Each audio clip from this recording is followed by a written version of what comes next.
All right, what I've done now is I've taken it out of the machine and trimmed it up with a paper cutter. The next step is to peel away or weed all the white vinyl.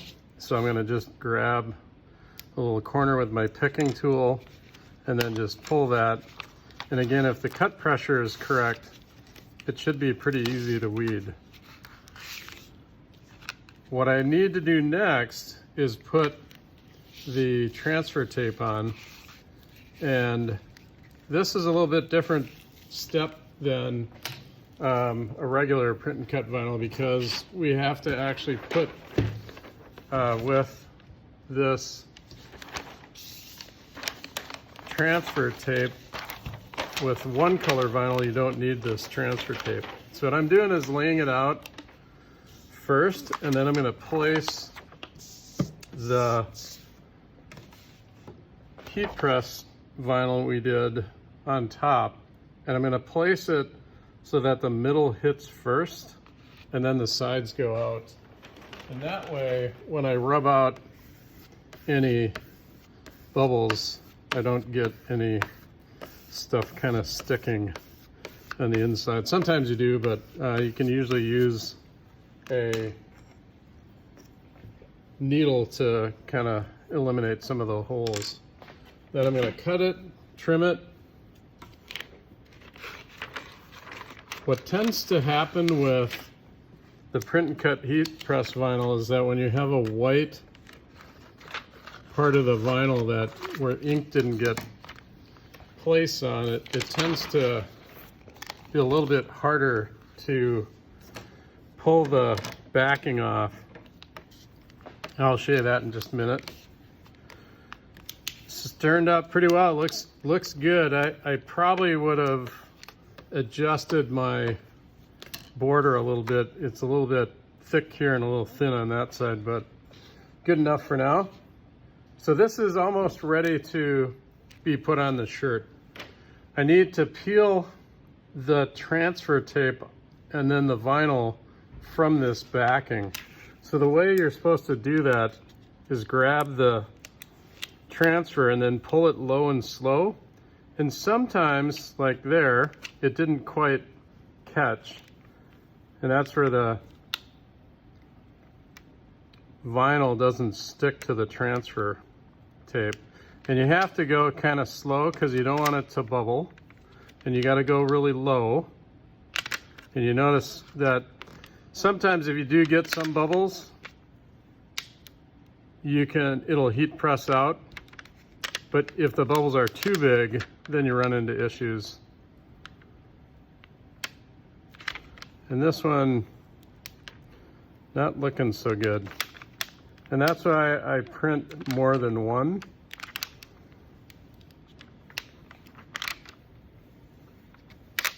So I do want to kind of show you what this looks like, and then I'll peel the other one off too. So this section is not going to look too good. I could possibly use my picking tool to kind of replace it, but what tends to happen is you stretch the vinyl and then it doesn't look very good anyway. So I'll try that, see what it looks like. I'm probably gonna do the other one and pull it from a different corner. That would heat transfer out okay, but I want to show you with the other one. That's why oftentimes I print two, because the cost for printing two isn't much more than just printing one. So I'm going to weed this one pretty quick. And you notice this printed almost identical to the other one because it was the same file. We just copied it. I'll put out that transfer tape again.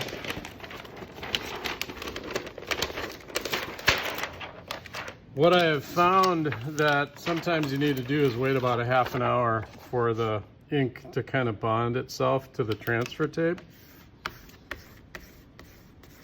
I'm not doing it for these videos though. But we'll see how this works.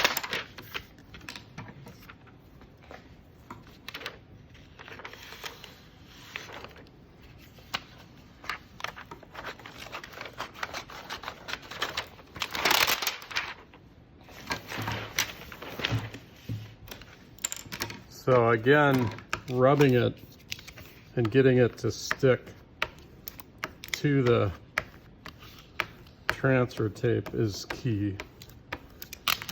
And I might try pulling it from a different corner. So you have to pull the top from the bottom. And that's what this is different than some of the other types of heat press vinyl that we use. You notice that part didn't come up.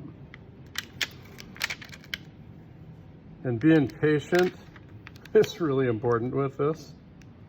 This is going to work. This will go away.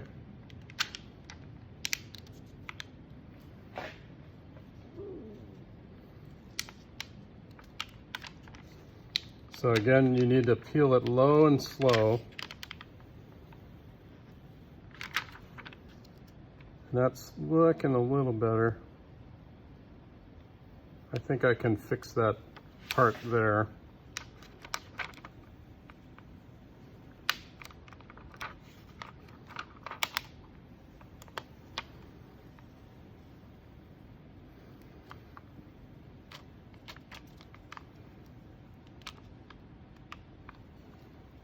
Yeah.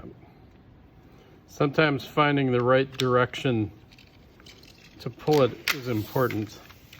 So I'm going to take my picking tool and I can fix this one little section here, and that should turn out pretty good.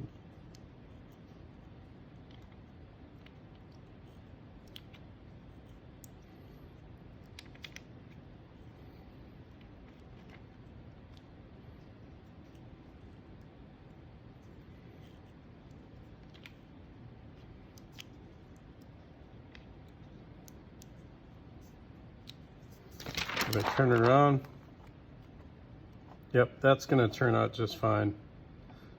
The next step is to heat press it. So we're going to put it on the shirt, and we'll do that next. So I have a shirt ready.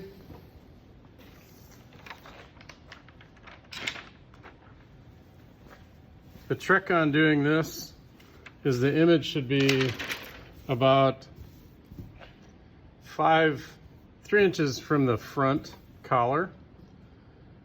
And I'm going to zoom out a little bit so you can see this a little better.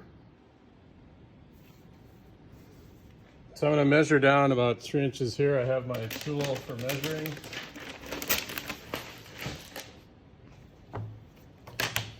Here's 0, top of the collar is there. And then it's 3 inches down. So I'm going to measure from side to side.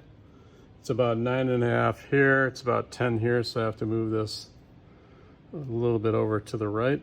That looks good. And I'm just going to slide my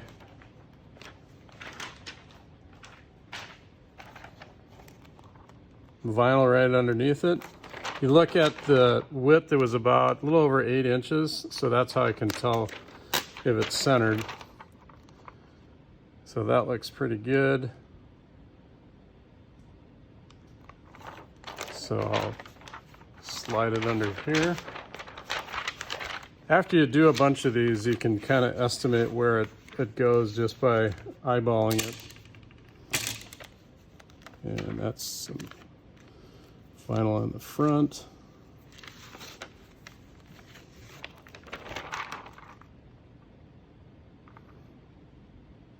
That looks pretty good. Check it one more time. So it's 3 inches to here. That's where the ear is at 3 inches. Looks good. Checking down here. Pretty good. I could shift it a little bit to the left, but nobody's body is perfect. And now we bring it over to the heat press. If you look at the heat press, you'll see that the temperature is set at about 315 Fahrenheit, 317, The time that it's going to press is 15 seconds, but I'm going to change that to 17 because that's the correct time for this heat press vinyl. It's a little bit different setting than the other types of vinyls. And then we're ready to go. All we need to do is place the shirt on the platen, and I set it so that the collar goes over the end. And the pressure should be between 6 and 9, so I'll check that real quick. It's about 7, so I'm going to let it run the way it is. And you'll get 3 beeps. The 4th one will be loud, and that's when you release it. And this is hot peel vinyl, so I'm going to check first. I can see the fabric lines underneath it, so that looks good. So I hold the paper and peel it, and it's good. And there it is. The child on a shirt. Pretty cool. Hey, have a nice day.